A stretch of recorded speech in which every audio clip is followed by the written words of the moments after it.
Baru-baru ni ada orang tanya saya, patut ke saya beli emas sekarang? Saya tahu ramai korang mungkin tertanya-tanya juga, terutamanya dengan harga emas yang tengah melonjak tinggi.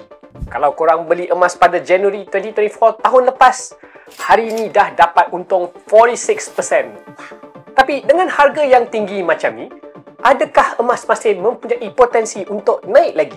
Pada pendapat saya, semuanya bergantung sama ada awak melihat emas sebagai pelaburan ataupun instrumen spekulatif.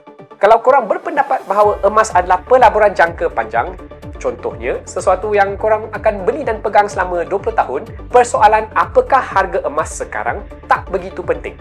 Kerana apa yang korang kena buat adalah dollar cost average untuk 20 tahun yang akan datang. Cuba tengok carta ini.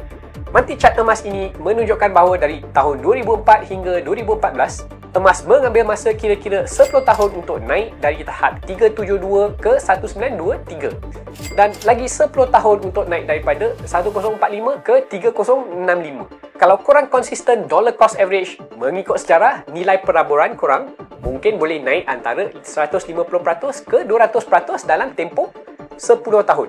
Tapi saya nak ingatkan korang, trend beli emas ni baru je hangat sejak kebelakangan ini.